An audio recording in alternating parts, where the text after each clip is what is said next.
জনাত সেউজীয়া ধাননি পথাৰত মজা পোকৰ উপদ্ৰৱ শালি ধানৰ পথাৰত এফালৰ পৰা মজা পোক খাই নষ্ট কৰাত হাহাকাৰ খেতিয়ক ৰাইজৰ মাজত জনাই সমাজ জিলাৰ অন্তৰ্গত তথা বানে ধোৱাত টাকাবাৰী অঞ্চলৰ একাংশ কৃষকৰ মাজত সৃষ্টি হৈছে হাহাকাৰ কাৰণ সেউজীয়া ধাননি পথাৰত পোকে খাই এফালৰ পৰা নষ্ট কৰিব ধৰাত অনাগত দিনৰ কথা চিন্তা কৰি খেতিয়ক ৰাইজৰ মাজত সৃষ্টি হৈছে হাহাকাৰ জানিয়া পৰামতে জনাই ৰামধন দিখাৰী গাঁও পঞ্চায়তৰ অন্তৰ্গত টাকাবাৰী পাকিৰিগুৰি ৰঙিয়া লাইন বগৰী চাপৰি মধ্যপুৰ আদি কৰি প্ৰায় 7খনৰো অধিক গাঁৱৰ খেতিয়ক ৰাইজৰ শ শ বিঘা খেতি পথাৰ অতি কষ্টৰে কপালৰ ঘাম মাটিত পেলাই কৰা সপোনৰ শালি ধানৰ পথাৰত এনেদৰে পোকে খাই টহলিং কৰাত মূৰে কপালে হাত দিবলগীয়া অৱস্থাত পৰিছে খেতিয়ক ৰাইজৰ মাজত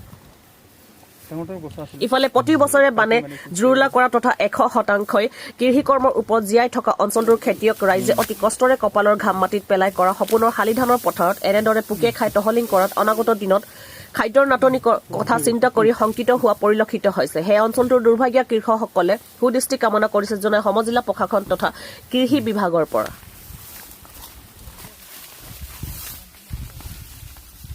আমাৰটো ধৰি লওক ৰামধন দিখাৰী গাঁও পঞ্চায়তৰ অন্তৰ্গত এইটো আমাৰ গাঁৱটো আমাৰ টাকাবাৰী এইটো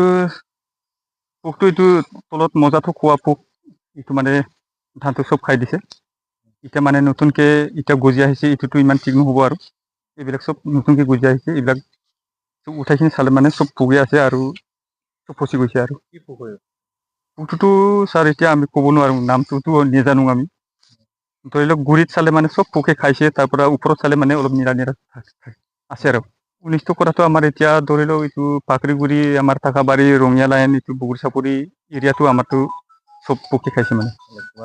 পৰিয়াল হিচাপতে আমাৰ গাঁও হিচাপে এতিয়া আমাৰ 24 ঘৰৰ মানে অনিষ্ট হৈছে তাৰ পৰা এৰিয়া হিচাপতে আমাৰ 6টা-7টামান গাঁৱৰ এৰিয়াটো খাই দিছে আৰু এইটোতো আমি এতিয়া চিন্তা কৰি আছোঁ ছাৰ এতিয়া মানে ভুগিবলগীয়াটো হৈছেই আগতে এনেকুৱা পোকটো আমি খোৱাটো ইমান দেখা নাছিলে এই বছৰত মানে পোকটো বহুতে এনেকুৱা খাই দিছে আচৰিত ভাবিছোঁ আমি এতিয়া আমি কি ব্যৱস্থা কৰিম এইটোকে আমি এতিয়া অলপ মানে যোগাযোগ কৰিম বুলিহে আমি চিন্তা কৰিছিলোঁ